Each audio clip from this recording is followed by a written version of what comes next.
Good morning.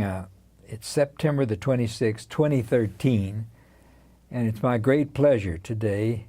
I'm Lamar McGinnis from Atlanta. It's my privilege to interview Carl Hartrampf. Carl, would you give us your full name? Carl Roerig Hartrampf, Jr.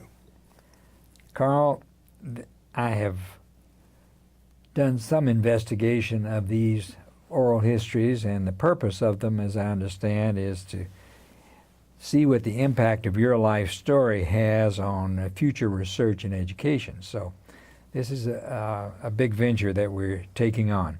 I looked over some of the interviews previously, and to my, you are the second physician to be interviewed. Is that right? The first was J. Roy Rowland, who you remember.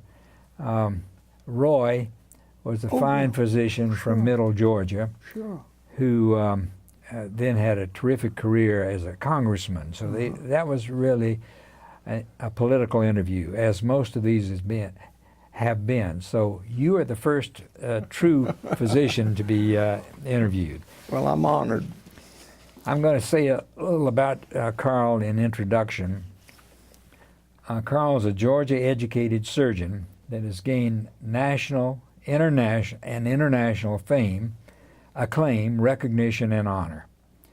More than an exceptional physician-surgeon, he originated a surgical procedure that will carry his name forever forward in the annals of medical history. Original thought moved into action that achieves remarkable patient outcomes is much desired. As I look back historically, I think that there have been 4 Georgia surgeons who have graduated from the University of Georgia that have really significantly changed history. The first would be Crawford Long for his enormous contribution in anesthesia. Correct. The second would be Alfred Blaylock from Culloden, Georgia, Absolutely. for the Blue Baby operation that opened the door to cardiac surgery. The third would be Julian Quattlebaum Sr. of Savannah, Yes. who did the first hepatic liver resection and opened the door to liver surgery. And the fourth would be Carl Hartrampf, Jr., who originated this tram flap procedure that we will be discussing in detail. And so, Well, just as a side thought, I don't know that I should be so honored to be listed with those great surgeons. You know, Quattlebaum and Blaylock were roommates at the University of Georgia. And Quattlebaum was a star athlete, and Alfred Blaylock was not. he was a ladies' man. Yes, right. So anyway, that's neither here nor there, but those great surgeons. I didn't realize they were roommates, but I do know that they were both the Delta Sigma Chi's, as I was, and so I followed their history for a long time. But let's turn to you now. We're going to divide the interview into segments, and the first segment will be about your Hartrampf family and your early life in Georgia. So tell us a little bit about your heritage. Well, my mother and my father were such wonderful, supportive people. I was a very painfully shy child and didn't want to have anything to do with school or any kind of groups. And somehow they managed that and let me enjoy my hobbies and things like that.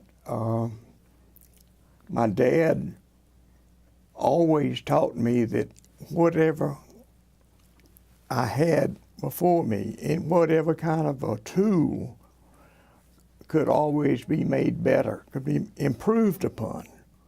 He emphasized that over and over again. That was a great lesson. Yes, it was. Yes, it was.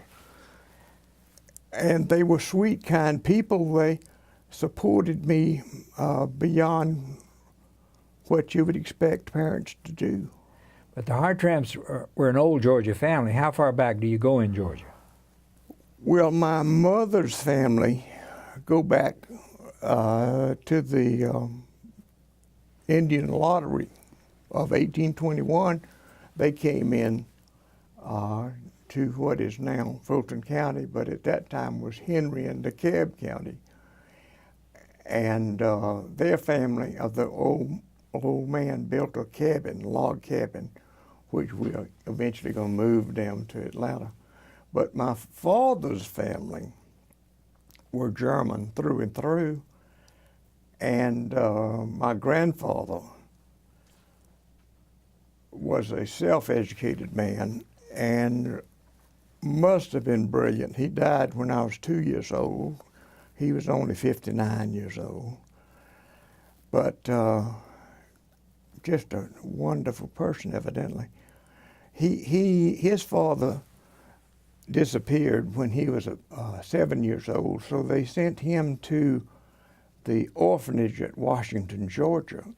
He stayed there until he was 12, when he could come to help support his mother and his sister, who were living in Atlanta.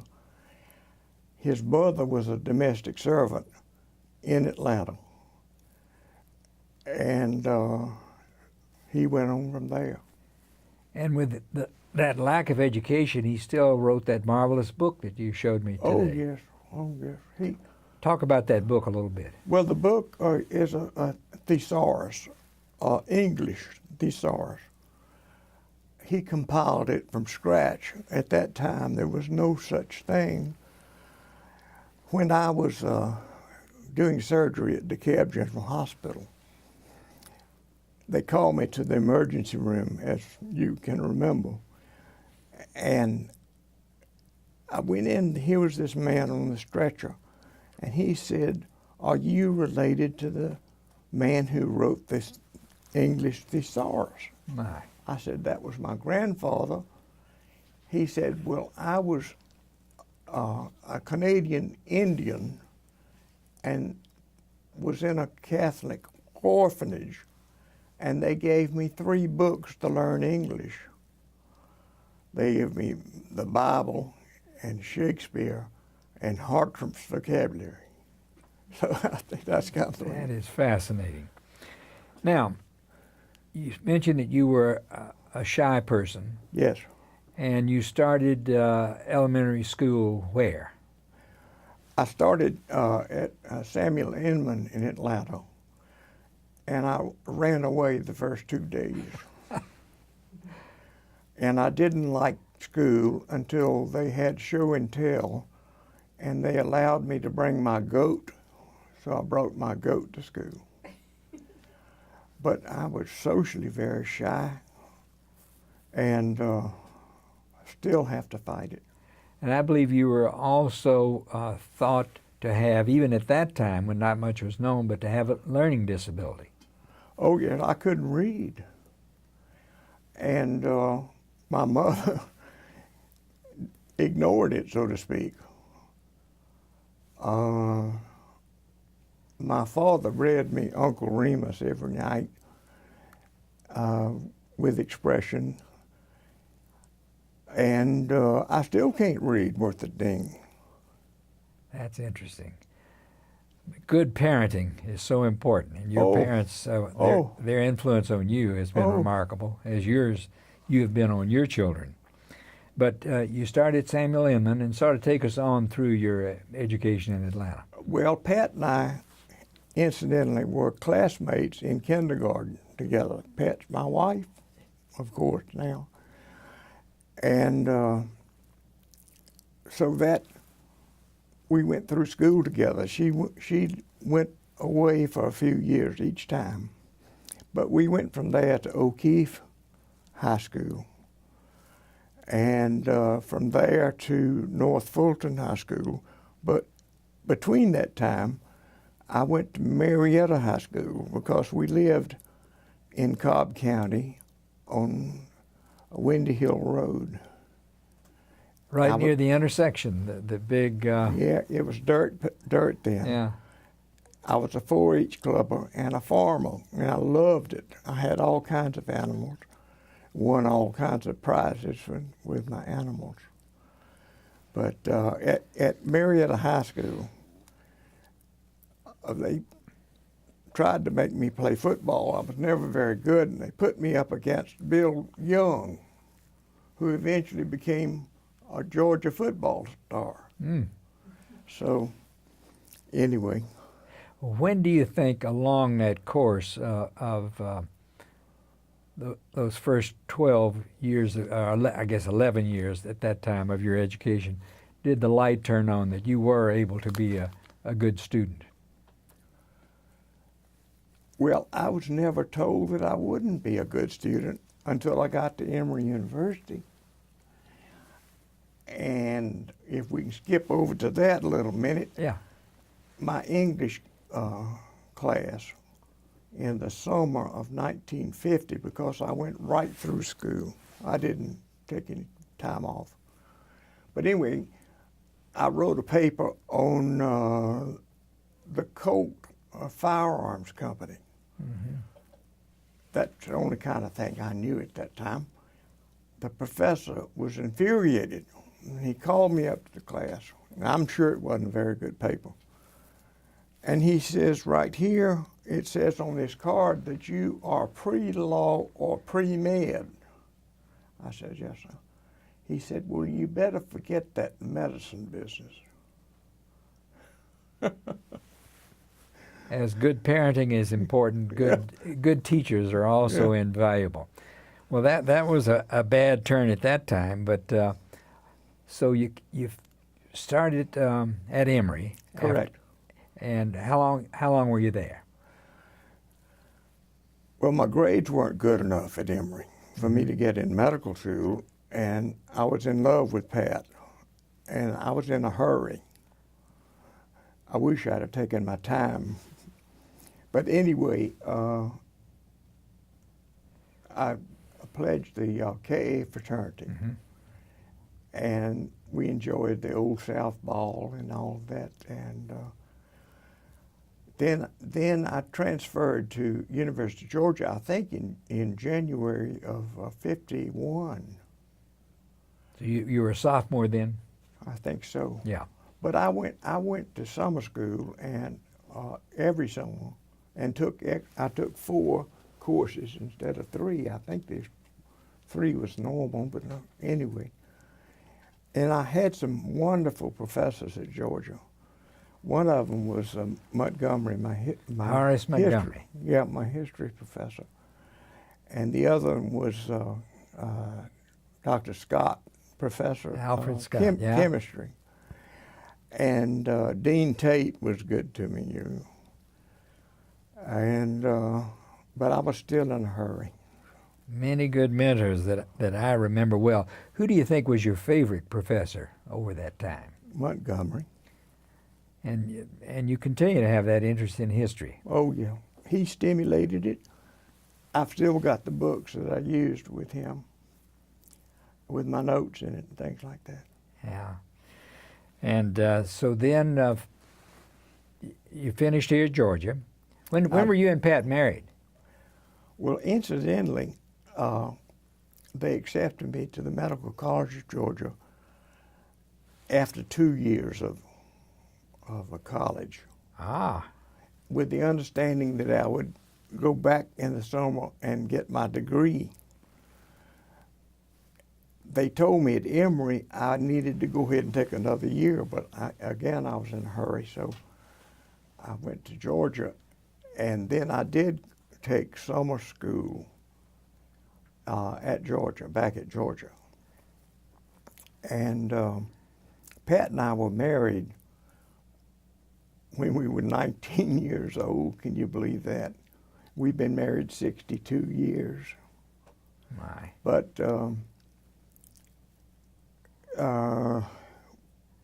she was a wonderful artist, you know. Yes. And she was in Lamar Dodd's art class. And Lamar saw what she was doing and came and picked her out and put her in his private class. So she had a lot of study with with Lamar Dodd. Interesting. And then when we went to medical school, she took 2 years of medical school with me, and then went into medical illustration there at the medical college. So that now another thing about my mother and father were financing us the whole time, all the way. Can you believe that? And our lunch was at the varsity right here in church. We each had one hot dog and a PC or something. Yeah, my. With that rocky academic start, do you have any insight as to how you jumped ahead, actually, of the curve and the medical college accepted you? Do you have any insight as to that's a tribute to their assessment when you look, they picked this person, had him come earlier than most people are accepted, and look, that was good judgment on their part, I must say. Well, Chenault Haley and I were the youngest in the class. I learned a lot along the way, you know, but I'm still deficient in some of the arts and some of the things that I should have learned with 4 years of college. But you mentioned that they told you at Emory that that very helpful professor told you that you should forget about law or medicine. When did you make the decision to be a physician? I really don't fully understand that. My father was fortunate enough to have a good surgeon to take care of a volvulus when I was a young man. He was operated on at Crawford Long Hospital. I can't remember the surgeon's name, but and also we had good physicians, and I admired my doctors. And I just always loved medicine, but mainly surgery. And so when it came down to that point where you were going to apply to medical school, it flowed easily? Wasn't an acute decision that you made. It was just sort of a... Right. It evolved, let's say. That's exactly right. In medical school, you know, you and I were there essentially the same time. What professors in medical school left a lasting impression? Well, interestingly enough, I at first was stimulated by cardiology. I admired Dr. Seidenstricker so much, you know. He was so wise. And Calhoun Witham was the cardiologist. And then I gravitated into thoracic surgery, and that was at the beginning of the heart-lung machines. And Dr. Robert Ellison and I helped make the first machine. We never got a human on the thing. It never got a dog to live, I don't think, at that time. But I admired Ellison. But also, Dr. What was the professor of thoracic surgery there, Mac? Anyway, I can see him now, but I took an elective with him. We'll think of it in a second. And he and I did all kinds of chest surgery. And he was a philosopher, and he talked to me a lot about Bob Major. Bob Major. Yeah. Rasible old guy. Anyway, so I fully intended to come back to Medical College of Georgia in thoracic and heart surgery. So I then went to University of North Carolina as an intern. Before we leave medical school, think back about your associations other than with professors, with your classmates. Do you have any outstanding memories of the people you worked with. I remember vividly when you were ahead of me a couple of years old. Yes. And I had what they thought was mononucleosis at the time. And you came in my hospital room looking like $1 million, the white suit on, you know, and drew my blood and everything. I said, man, that is a doctor. That is a doctor. But in my class, Mickey Satcher was number one in the class. And I was just struggling to to keep up. But your mechanical tendencies, I think, led you toward surgery. Oh yeah, but there's one other little thing. Yeah. I don't think they have such a thing as dog surgery anymore in medical school. Mm-hmm. But I loved dog surgery. I did all of those operations, you know, that we had to do. You did them. You remember them? Yes. And Chubby Engler was my professor. My professor of oncology was Hoke Womack. Yes. And, but anyway. I saw Chubby Engler a couple of weeks ago. He's 90 now, still going a mile a minute. Is that right? Much the same as he's always been. Isn't that wonderful? Not changed. So you went up to North Carolina as a surgical intern. Yes. I know that was that was a very formative year for you. Discuss that some. Well, that was very fortunate. My first experience with Robert Zeppa. Zeppa was chief, I guess, of chest surgery. And that's what I thought I wanted to do anyway. Mm-hmm. And we had a TB stand next door that was full of tuberculosis that they couldn't cure with drugs because of cavitation and stuff like that. So we operated every day. And I did a lot of the surgery after a while. As an intern. But Zeppa was tough. He was from New York. Yeah. I was from the country. He was from Hell's Kitchen. Exactly. Woo, he was tough, but he became a good friend. Yeah. Very good friend. And then, who was the plastic surgeon there that you had? Well, I was an intern, and Earl Peacock came there from Barnes Hospital. He'd just finished his residency at Barnes.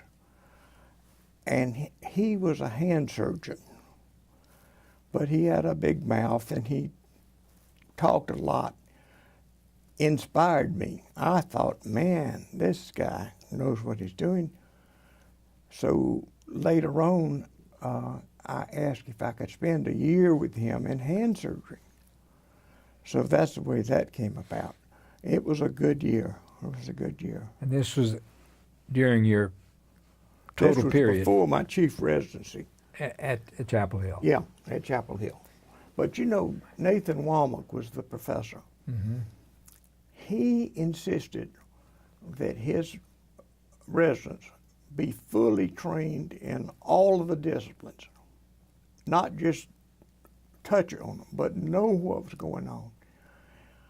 He may have gotten that from Evans Graham, I don't know. But as far as thoracic, abdominal, all the different specialties, and anesthesia was wonderful. I loved anesthesia. But each one that I rotated in, I fell in love with it, you know. And again, what was your life like in Chapel Hill outside of surgery? You and Pat, you probably didn't have much of a life. No life. We were, they didn't have any rules for interns and residents back then, you know. You were on call all the time, practically. Yeah. And you had to stay in the hospital. And one night, Pat called me and said, our dog was at a neighbor's house howling under the window, and he said he was going to shoot the dog if we didn't get him. I said, well, honey, he'll have to shoot the dog. I can't leave here. Yeah, it was an all-consuming period of time. Yeah. Now, you mentioned that Pat was a very accomplished artist and went on to study medical illustration at the medical college and had those first 2 years. Then at Chapel Hill, did she pursue her artistic? She started the Department of Medical Illustration at Chapel Hill. My. And did some beautiful work for a lot of people. Some of them, Southern Surgical members, publications that they did, she illustrated. And so you finished your time at Chapel Hill. Yes. And then you moved on to where? Went to Barnes Hospital, St. Louis. The only reason I went to Barnes, I didn't especially want to be a plastic surgeon. I wanted to be a hand surgeon and a general surgeon, but it was a natural thing because all of these people were Barnes Hospital educated. At Chapel Hill. At Chapel Hill, they were all. Yes. So they said, I went out there, and I had some fortunate experiences there. Dr. Louis Byers was the finest technical surgeon I have ever seen, and I learned a lot of technical surgery from him. I was chief resident at Barnes, and we had a very active service of indigent people in St. Louis of every conceivable thing, hypospadias, head and neck cancer, on and on like that, you know. Oh, radiation wounds of the chest from the Mallinckrodt Institute. There I was starting to move things around on the chest to cover those radiation wounds. That's where it started then. Yeah. Well, that's certainly an institution highly respected, and particularly in regard to what they've done in plastic surgery, in reconstructive surgery. Yeah. Carl Moore, I had a little contact with him also, you know. Who was your most inspirational leader there at Barnes? No question, it was Byers, Louis Byers. So not only was he a good technical surgeon, but he had the personality to inspire you as well. Yeah. Well, incidentally, Dr. Brown was the chief, but was aloof and different. But there was some question whether I would get credit for my plastic surgery year that I spent in Chapel Hill. And so I asked Byers if I could spend another year with him. And he said, "You're overtrained. I'll take care of it," which he did with the Board of Plastic Surgery. So I became board certified in general surgery and plastic surgery. But the other interesting thing, I had been in practice in Atlanta a couple of years when Dr. Byers called me and said, "We want you to come back out here." That was when they were looking for a replacement for Dr. Brown, a chief of plastic surgery. Mm-hmm. Well, I had my family and my practice, and I very graciously, kindly said, "No, I can't do it." But if he'd asked me when I was out there, I think I'd have stayed in St. Louis. Well, talk about your long-range view through that period of education and training. There are always, you come to a crossroad, you have to make a decision. And you've obviously made many along the way. what advice would you give to a young person about making those decisions? Because they really influence your whole life as you go forward. Exactly.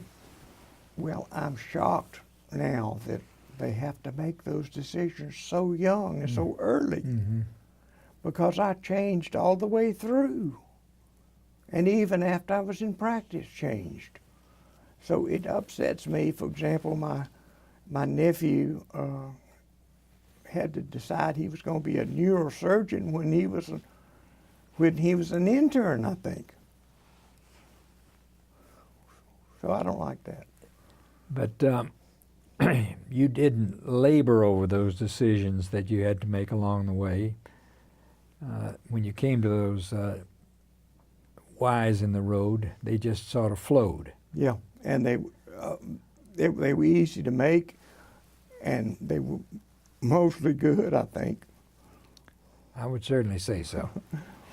Well, let's move then. You've come through all this, a laborious but most enjoyable time, and now you're ready to face the world. And you decide to come back home to Atlanta. Correct. What was it like when you came back home? Here this well-trained young surgeon arrives. I was a nobody. I wanted to go and practice with Dr. Ham, who was the only plastic surgeon in the Southeast for a long time. Yes. And he trained at Barnes. But he couldn't take me. But he was very kind to me and everything. And I decided at that time I didn't want to be a plastic surgeon. I wanted to be a hand surgeon and a general surgeon. So I had this opportunity to go and practice with Dr. John Aiken in the Sheffield building on Peachtree, next to Piedmont. My first announcement in practice was hand surgery and reconstructive surgery. Nobody knew what that meant. I didn't get any patients. I worked the emergency rooms for years and years just with cuts and things. I went to Emory, talked to Dr. Martin, who was the old chief there, and told him I would like to be a plastic surgeon there. He said, "We don't have plastic surgeons at Emory. We don't need them. We do all that work." He said, "But if you want to be a general surgeon at Grady, I'll give you a job." So I attended general surgery at Grady for a number of years until the wonderful Dr. Yerkevich came to Atlanta. We brought him to Atlanta. He was the first plastic surgery at Emory. Another Barnes-trained surgeon. Yes, and what a wonderful man. Yeah. Wonderful man. I remember that dinner you had for him when he was thinking about coming, and you invited Julie and I to come, and that was when I first met him. He was an exceptional leader. But as you started this general surgery, reconstructive surgery practice, then how did you evolve? What research did you do? How did you begin to move toward the thing you were working with way back at Barnes Hospital, moving tissue around? Mm-hmm. How did you begin to? Well, in hand surgery and all the wonderful previous hand surgeons, like the German surgeon Esser, who moved tissues around on pedicles, little vascular pedicles. I studied all those people, and we moved parts of the hand on a vascular pedicle. For example, we made a thumb out of an index finger by moving it on its vasculature. And so that was in my brain, moving tissues around on a vascular pedicle. And so if you want to jump into the story about breast cancer, Mm-hmm. I was raised on radical mastectomies. That's all we did, and that's all we thought was the thing to do at that time. So patients started coming in to me for some reason, like Hulk Womack sent me some patients with radical mastectomy defects, which is horrible, you know. Mm-hmm. And I told them there was nothing that I could do for them. And I sent them to Miami to Dr. Ralph Millard, who was using the McGinnis technique of tubed pedicles up the chest. Most of those, not most of them, some of them didn't make it. And I asked these people, please, to come back to see me and show me the result. I never charged them a dime for it. I never saw one of them back. So I devised an operation. The same, while I was doing hand surgery, using the vascular transfer technique, using the internal thoracic and the abdominal arc that goes from the pubis to the chest. There's an anterior arc just like there's a posterior arc. So I figured if you could interrupt the anterior arc and rotate it up, that you could bring this abdominal tissue to the chest and cover that defect. So a patient came in to see me. Again, I think it was from Womack. And this was the time that Boswick was doing these latissimus flaps that incidentally one of our residents had devised. It was a good operation, but it had its defects and problems. And but Dr. Boswick was doing them 2 operating rooms going at a time. It was so popular, but I thought there got to be something better. Anyway, this woman came to see me, and with a radical defect. But her latissimus had been denervated, so that wouldn't work. And so I devised this operation for her, dictated it in the chart exactly how I do it now. And we then went to the Georgia State Anatomy Lab one night. Where is that? Now, this was the physical therapy lab because they used the extremities and didn't use the trunk. At Perfect. Georgia State. Yeah, Georgia State, Yeah. downtown Atlanta. Mm-hmm. Perfect cadavers. Anyway, did the operation that I want to do on the cadaver. The next morning, did that operation on this woman, and it worked. But it was like a Model T Ford. It had a lot of, not like we could do now. But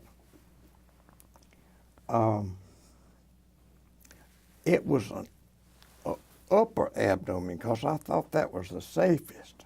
Mm-hmm. And in order to get a long enough pedicle to move it, I had to take 2 ribs at the mediastinum and dissect the internal mammary up. There comes my thoracic training. Mm-hmm. You know, didn't bother me a bit. Moved it up. Well, after I presented this case, Dr. Cronin, very famous, wonderful plastic surgeon from Houston, asked me to come out there and do one on his patient.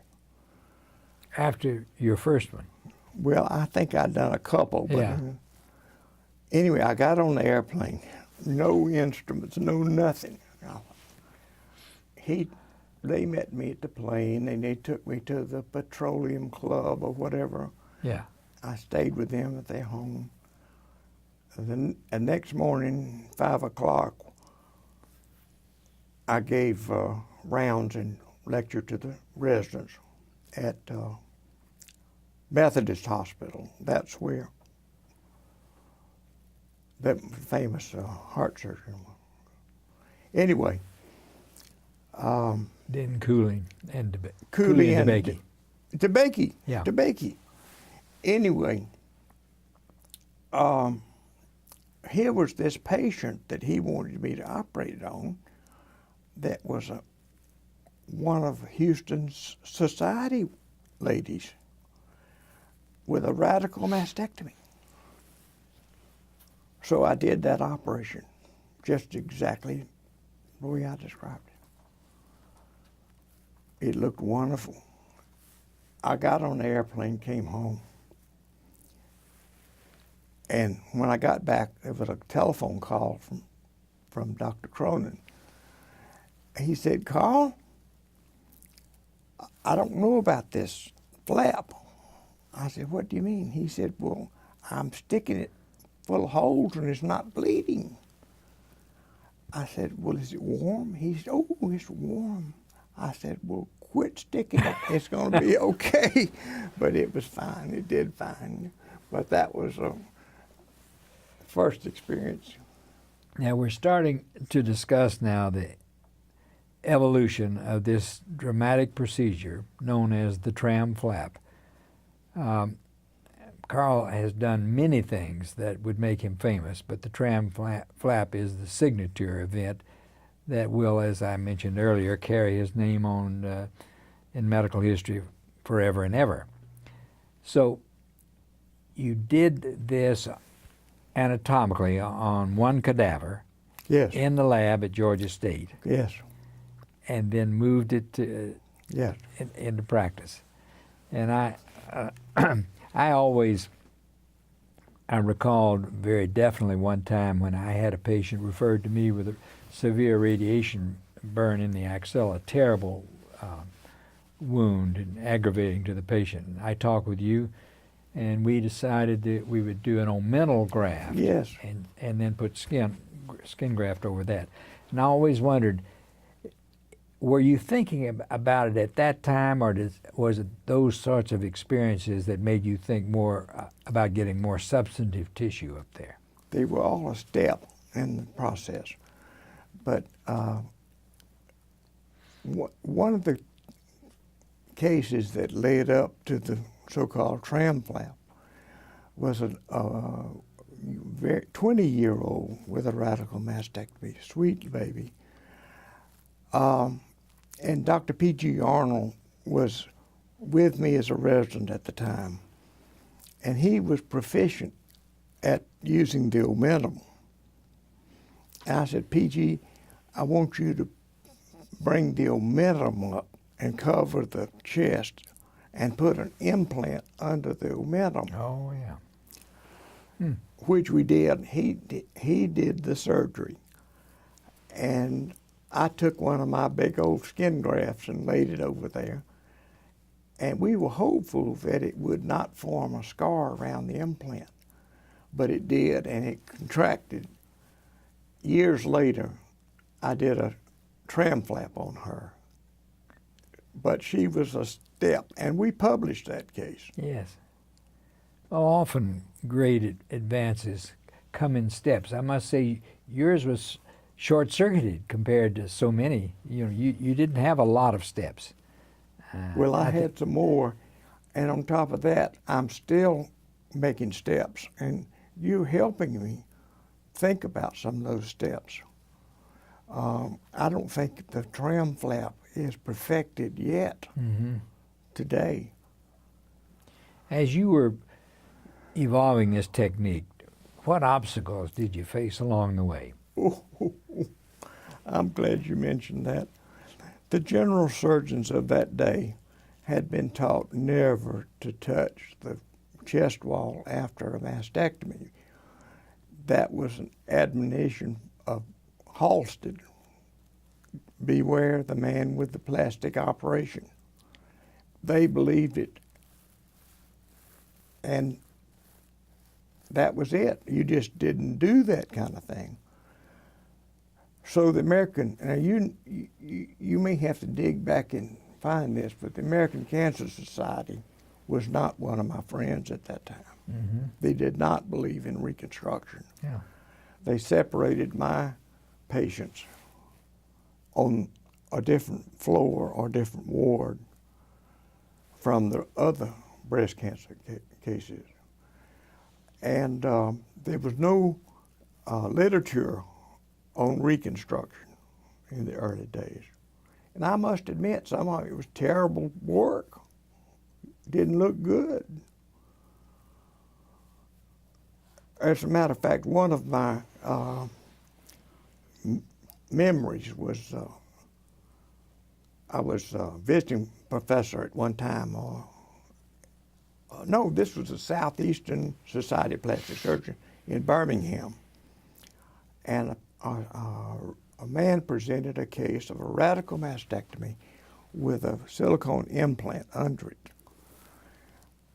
And the venerated chief of plastic surgery at the University of Alabama got up and castigated him, gave him, said terrible things about it. It was so bad. Should not have been done, should not have been presented. You shouldn't mess with the chest wall after a mastectomy. Made a real impression on me. When did you begin to feel that this operation was becoming accepted? How far down the road did that begin to occur? Probably 4 or 5 years or later down the road. About that time, some of my good friends and Dr. Shaw in New York was doing microsurgery. Mm-hmm. Shaw was using a gluteal flap. Mm-hmm. It was tough. It was a very delicate little connection here with the internal mammary. And Dr. Grotting in Birmingham started doing the lower abdomen as a free flap. And I begged Dr. Bunky, you knew Dr. Bunky, microsurgeon in California, to start doing it. He said, "Oh no, you've got the right way to do it." I talked to the microsurgeons in Atlanta to try to get them to start. They didn't. But now it's gotten to be a very well-known way to do the tissue transfer. Well, with any new procedure, you need professional acceptance. Sure. And particularly from those that would refer patients to you. So talk about how that occurred and also how other plastic surgeons began to accept it. Discuss that. Good. Well, my Georgia roots and education came in handy, like with Dr. McGinnis, who helped me. But I got on the telephone and called some of my general surgery friends in surrounding towns. Mm-hmm. And they sent me mastectomy cases. Mm-hmm. Fortunately, they all worked out beautifully and everything went fine. But they were kind enough to send me cases because I was a hand surgeon. I wasn't a I wasn't a breast surgeon. And but the plastic surgeons began to accept it, began to jump on it. I don't know. But now, it's not in favor in the United States. Around the world, it's very accepted. But in the United States, some of the surgeons aren't prepared, frankly, to do this kind of big surgery. And it is a problem. But we're going to modify it. I remember operating with you and watching you form one of these, and it is a work of art. It's not a technical It is a technical procedure. It does require an understanding of anatomy and of science, but it's art as well. Because I must tell you, and I'm sure you recognize this, that your creation is much better than you see in many other hands. And I think that is because some of us are gifted artists and some are not. Yeah. And that often is not important in surgery, but in this instance it's very important.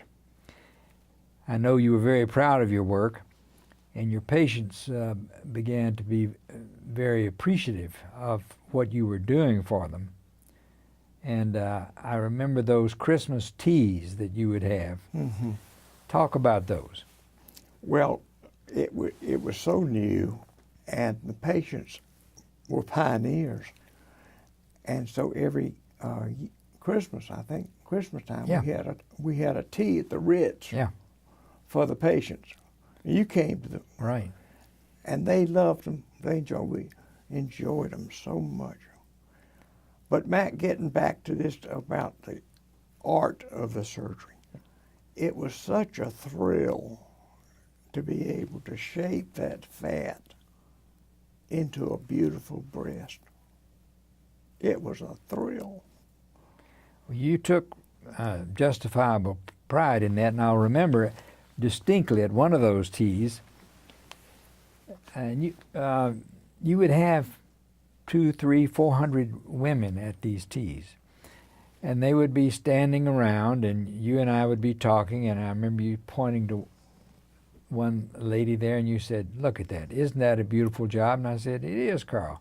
He says, "Have you ever felt one?" And I said, "No." So you took me over, and I was a little embarrassed as to what was going to happen. This lady very proudly, you said, "I'd like for Dr. McGinnis to feel how real this feels." And so she stood there very proudly in her tight sweater. You took my hand, you placed it there, and so women accepted. They were proud of They it. were thrilled. They were Yes, thrilled. It was warm and it was soft. And it was the real item. Yeah. Now, when I look back at the publications that you've done over time, you've written 26 original papers on this procedure and other procedures. You've had 27 visiting professorships worldwide.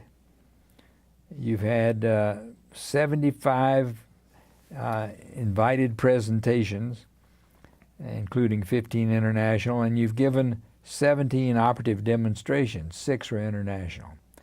Talk about that now. You've struggled to get this accepted. It's been widely accepted over the world. You've reached that acclaim period. Talk about how you... Well, that's interesting, but I had a lot of support, from you and my wife, Pat, and all my friends. But after I went deaf, and we could talk about that later, they called me from Munich, Germany, and asked me to come over there and do one of these procedures. And through my interpreter, so to speak, I said, "I can't come because I'm deaf." And they said, "We know that, but we want you to come anyway." I said, "Well, you'll have to bring my scrub technician, my assistant surgeon, my secretary, so forth." They did. So we went over there. And as a deaf man, we demonstrated this surgery. I think it was even international type of exposure, but certainly all over Germany and Europe. And it worked out beautifully, worked out fine. But when I was deaf, I had total concentration on the wound and on the patient. No distractions whatsoever. And my team knew exactly what to do. So it was a delightful thing. Well, let's talk about that event, the loss of your hearing. How did that occur?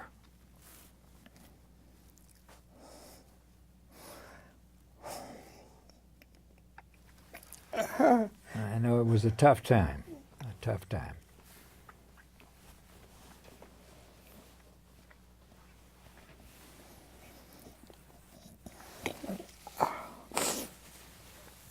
I really don't know. I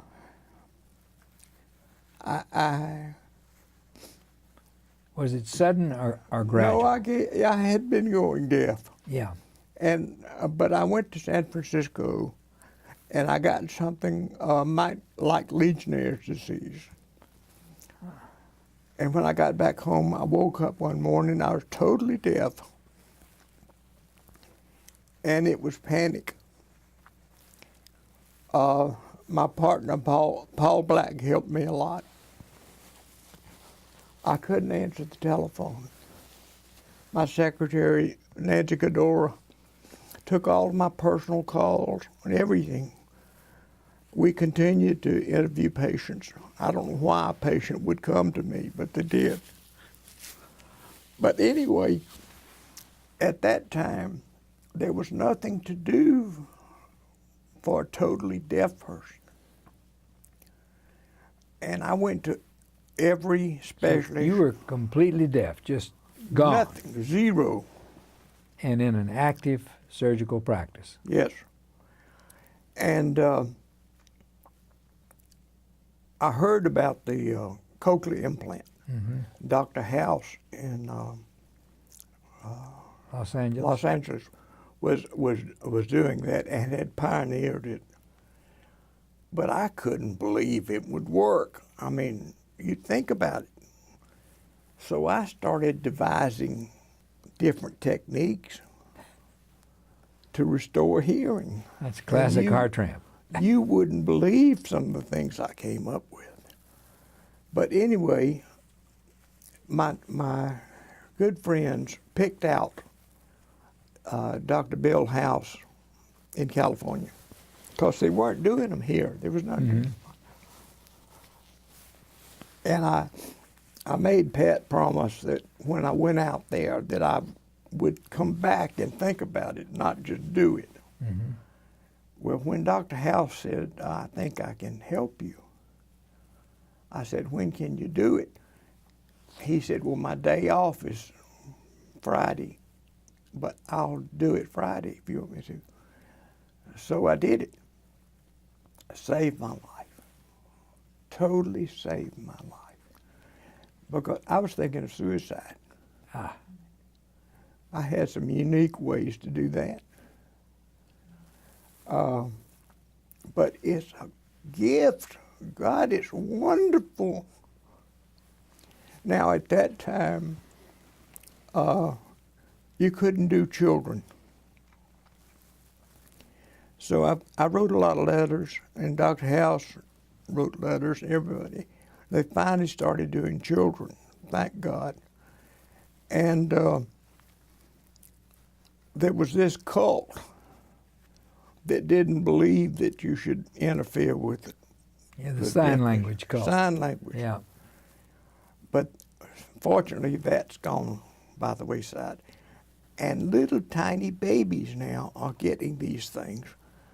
And what I've got is old-fashioned. The technology now is so advanced and so great. They hook them up right quick. I had an evening with the Deaf Miss America one time years ago. And during the meal, she had bilateral hearing aids. During the meal, I told her, I said, I think you're missing a lot. It insulted her. She got so upset. But anyway, she now has bilateral cochlear implants and 3 babies, 3 children, and lives at St. Simon's Island, Georgia. Oh. Well, I know it's a part of your personality, the way you reach out. But I know you've counseled a lot of people across the country, but particularly here in Georgia, including children. Talk about that opportunity that you've had. Well, it's a great opportunity that I have not fully participated in. The Atlanta Speech School turned me down when I went there first, and they didn't believe in cochlear implants. Mm. Can you believe that? They might deny that, but that's true. That's kind of like the... Yeah. But it's interesting that I can connect with a deaf person, a little deaf kid, immediately, because they see I'm deaf, I've got one of these things, we communicate. I know you counseled our old friend Tommy Bentley's grandson. Oh yes. And you know, that little guy graduated from high school. I know, and they're forever grateful. He just went on as if nothing ever happened. Yes, and he had an unfortunate experience with the first one. The first one got infected, and then he had to redo it. I mean, on the other side. I think we need to explain that with this particular type of hearing loss that's complete, related to nerve destruction, that's not amenable to hearing aids often. No, you're exactly right. And so it's either you have no hearing or you benefit from a cochlear implant. Mm-hmm. So many people use hearing aids. The interesting thing is happening. Older people now are getting them, and Medicare is beginning to pay for some of these. Now, I know during that difficult period, before and then particularly during that difficult period, there were a couple of people that were really important in your life. Oh, dear God. Pat, your number one girl. Oh, God. But Nancy Cadora and Sarah Parker. Yes, Sarah. I didn't mention Sarah. Well, talk a little about Nancy, what she did. Well, Nancy could Since type. you stole her from me, That's exactly right. That's exactly right. And I operated on her son's hand when he was born. I was a hand surgeon operating on him. My. But anyway, Nancy could type faster on the computer as she could take all of my conversations and all the conversations of my patient and put it on screen for me. So she would sit here, I would sit here, my patient would sit there. I would read everything my patient was saying. Isn't that amazing? So she bridged between hearing loss and cochlear implant. There was Nancy. Yes. And she took all of my personal calls, and some of them were difficult, you know, very personal. Yeah. And so I had, and there was a nurse that was helping me, and I asked her to please come to work for me and help me out. I needed her badly. She quit her job and came to work with me. And a lot of people did that. Yeah. And I mentioned Paul Black supported me in his way. He does. Yeah, wonderful guy. And I told my partners that I was leaving, I was quitting. They all wrote me a letter and said there was no need to quit, that I should keep working. I did for a while, but it was tough. It was too tough. I had an electrical accident with this thing because back then we had a cord. You had to wear the apparatus on your belt. And the bovie, there was I got some sort of a cross up between the bovie and this hearing thing, and it knocked this out and knocked me down in the operating room. I had people watching all over, from all over. And So then I quit wearing the thing when I operated, and that's when had all these people helping me, you see. Incidentally, I had some amazing patients too during that period of time. Why do you recall them differently than before, the before and after, during that period? Why do you see them as different? The patients? Yeah.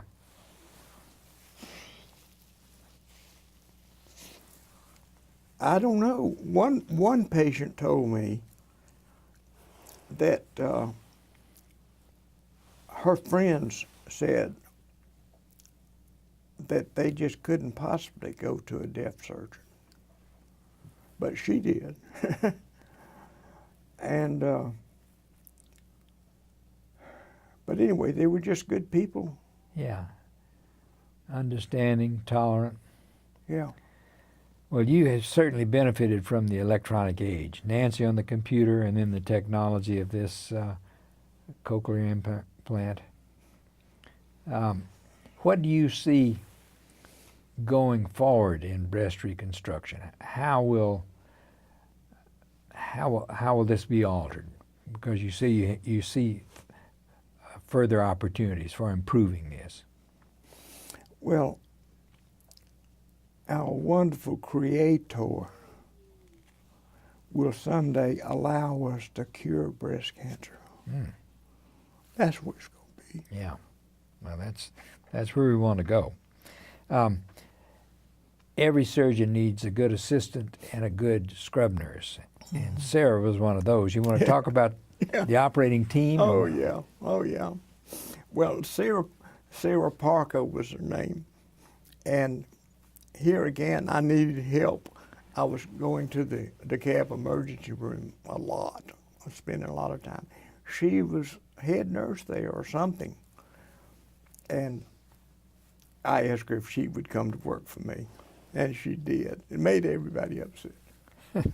But anyway, she just stuck it out with me. She was wonderful. Now, 30 years ago, you and your group started this annual breast reconstruction symposium. Tell us about that. How it started, how it has evolved, and what it represents presently. Well, you mentioned how did the rest of the plastic surgeons accept this, you know.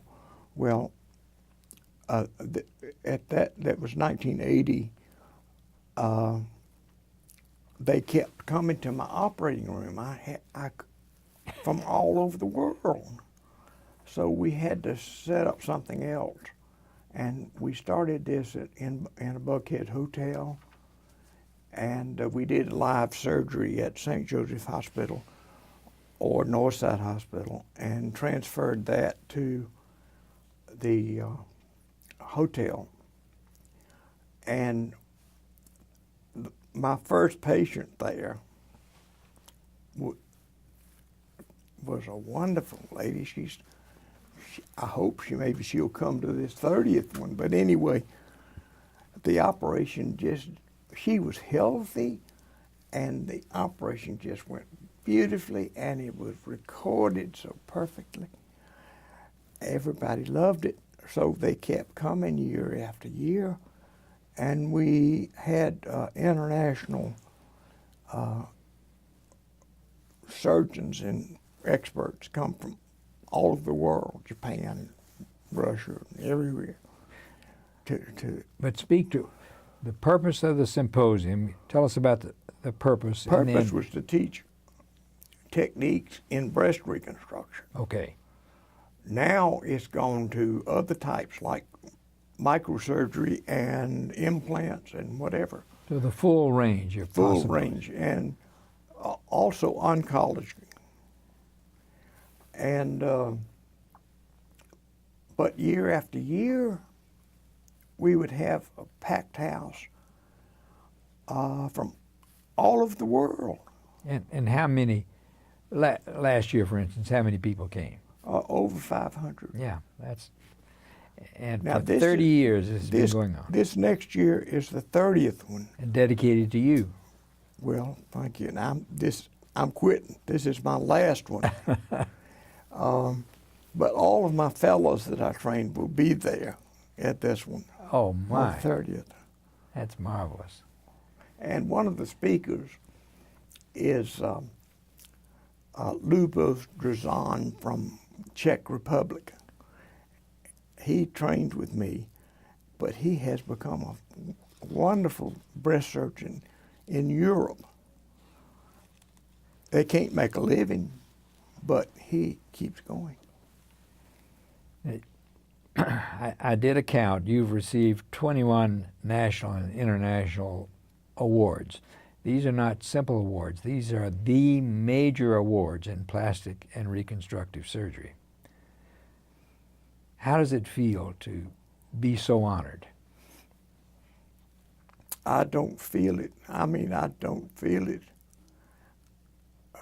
I'm a Georgia boy, raised on the farm, love my animals and love my patients. I don't feel it. Yeah. Well, it's a great tribute to the educational institutions here that have prepared you, but mainly to you and your persistence and tenacity. Well, I feel obligated to these educational systems and the professors that gave me that opportunity.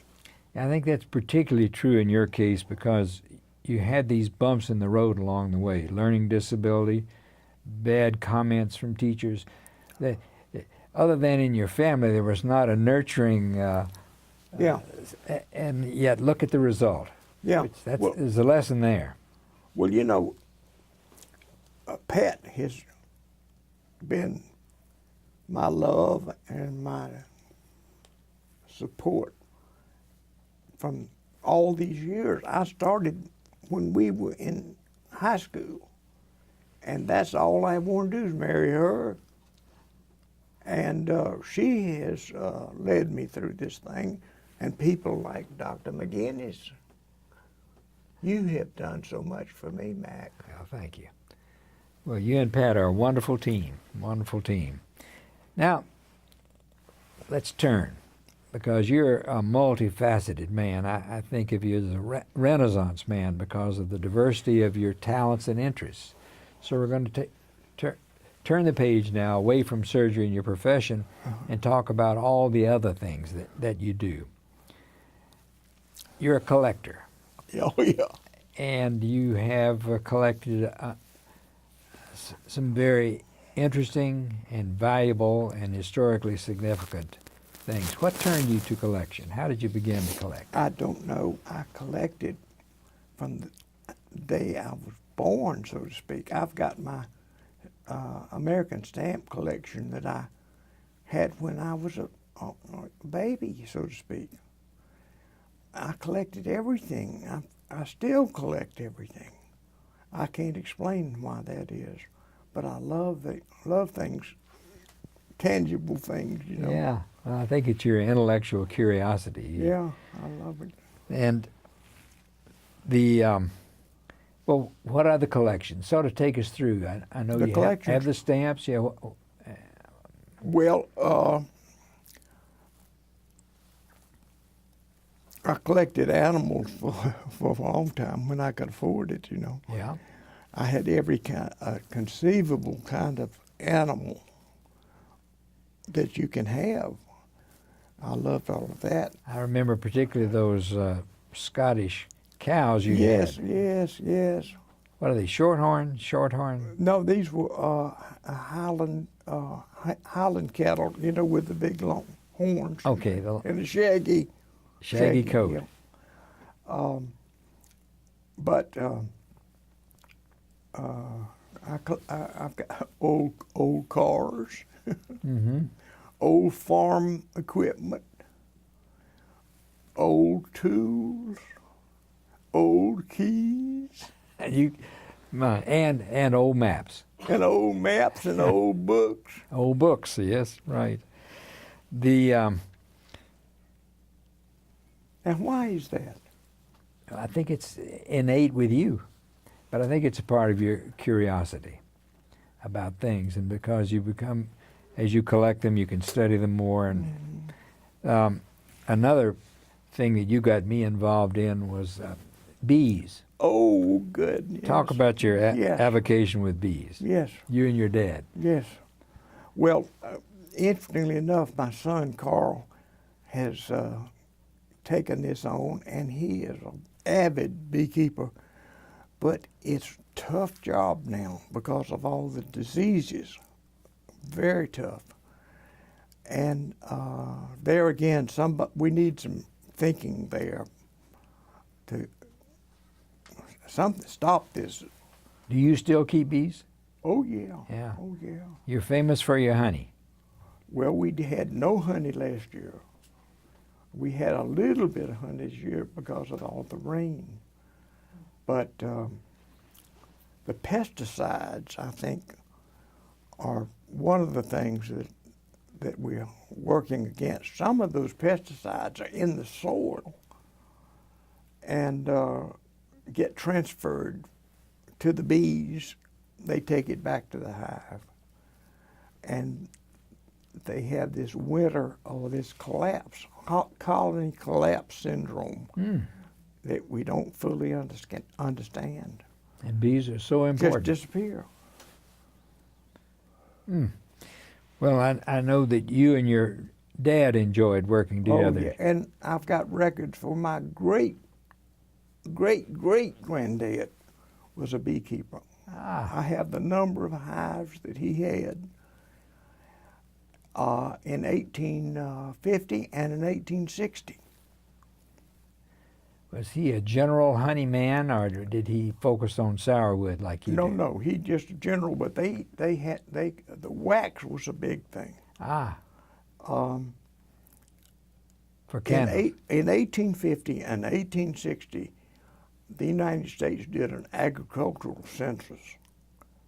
Hadn't been done since 1860. And they listed every single thing that the farmer raised, how many acres he had, and so forth, like the bees and the wax and the honey and so forth. Your interest in flora is always amazed me, your knowledge of flora. I'll never forget one time we were going to a Georgia-Tennessee game up in Knoxville, and you and Pat, I think we were on a bus with a number of people. Yeah, we lost that game too. Yeah, we did. And the four of us, though, stuck together a lot, and your knowledge of flora, and Pat as well, was just enormous. Well, I got that from Pat. Mainly, my specialty was trees, but she is an expert on wildflowers of all kinds. Well, I learned a lot on that trip that I still Really? remember. Well, I need a lot. I still learn a lot. We should go on another one of those. Now, you mentioned to me recently that you never wanted to be a businessman. It just kind of happened. And I think your focus has always been on surgery. Tell us about your business activities. Well, I got into it through the back door, so to speak. I started, well, I don't know, Mac. We bought land mainly to get my brother started in real estate. The idea was he would find the land and my dad and I would buy it. And that worked out fine, except that he wanted to be bought out at one time. He was a young man.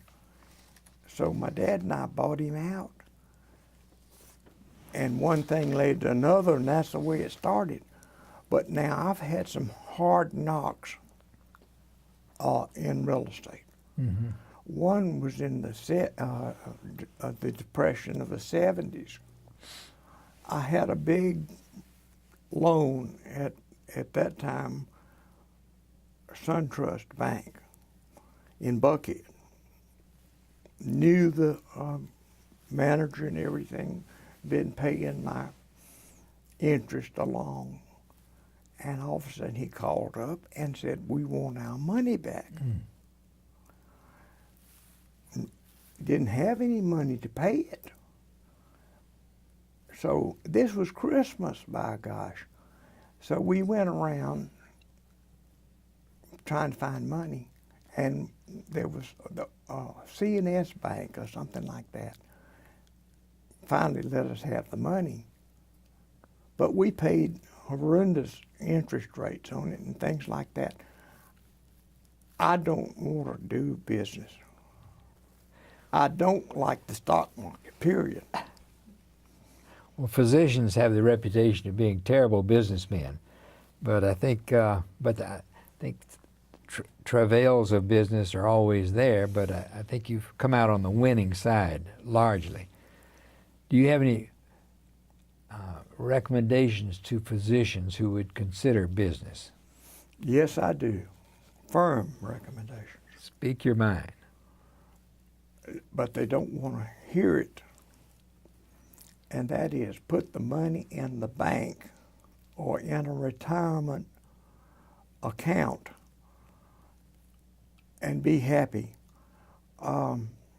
You'll come out the same with a lot less heartache and be able to concentrate on your family and your medicine. That's my advice. Don't go for these flashy business deals. Physicians are busy people. Night and day, weekends, holidays. It's tough to be a good father, a good parent and a good father. My judgment is you have been. Talk about your family some. Those 4 wonderful children. Yeah. Well, family's number one. Number one. You and I worked a lot in the emergency rooms and night call and things like that. And I would always come home for the evening meal. And I would get calls during the meal for various emergency rooms and things like that. And my expression at that time, the children picked it up, was, "Give them a cup of coffee and I'll be there shortly." So, number one, family. And you the same way. You're the same way. Keeping them number one. I passed over, though, at one time you were quite a sailor. Mm-hmm. You want to talk about your sailing activities? Mm-hmm. Enjoyed that? Oh, it was fun. Yeah, we sailed all through the Bahamas and just learned from the book. Nobody taught us. We just read a book and learned how to sail. Started being a sailor.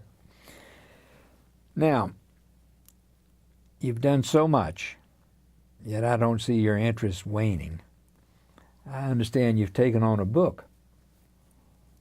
What kind of book are you going to write? Is it a novel? I think what we're doing today will be my book. I don't know how I'm going to have enough energy to finish the book, but I've got it all stacked out from one side of the room to the other. I've got all my records, family and otherwise. Whoa, a treasure trove. All together. Well, do it. Well, I will try with this help. What would you have done differently in your life, or would you have done anything differently? Well, I wanted to be a pediatric surgeon. I did too. Did you really? Yeah. I read Gross and Ladd all through, but anyway, I wanted to go to Boston to Gross's program. Yeah. When I finished my plastic surgery at Barnes, and Pat said no. It is time you've got to go to work. That's right. So I would have been a pediatric surgeon. I guess. Yeah, well, that's another one of those Mm-hmm. roads divided. What lessons have you learned in this long and very fruitful life? Not without bumps in the right, road. Right. Don't get into business adventures as a physician. Mm-hmm. Concentrate on the specialty that we love and learn all you can there. Forget about business requires night meetings and financial crises and all of those kinds of things. You don't need that as a doctor. So that's number one. What do you think, and this is a tough one for you to crystal ball, but what do you think is going to be the future for our profession, our beloved profession of medicine and surgery? I'm worried about our profession so much. One thing that disturbs me is that your family doctor, so to speak, does not have the privileges to go to the hospital with you if you require hospitalization. He has to give it up to a, quote, hospitalist. That is terrible. There's no continuity of care and treatment there. You don't know who you're going to get. Now, personality, to me, still makes, bedside manner still counts. So I don't like it. I'm upset. The old adage of Huh? the old adage of ability, availability, and affability. Exactly. Three things that make a physician. Well, you know what? I want everybody in America to have hospital care or doctor care. That's number one. I'm not sure we're going about it in the right way. What do you think about this generation of students? Well, the students, some of the brightest ones are being turned off and turned away. But maybe that's not truly the case. I know you have a wonderful grandson, don't you? That's a student, medical Pre-med, student. yeah. I'm very proud of that. Yeah, you should be. Well, I think that we'll close at this point. Would you have anything you would like to say in addition? Anything we've left out that we would like to cover? No, except that I'm a happy man. I've enjoyed my work, every bit of it.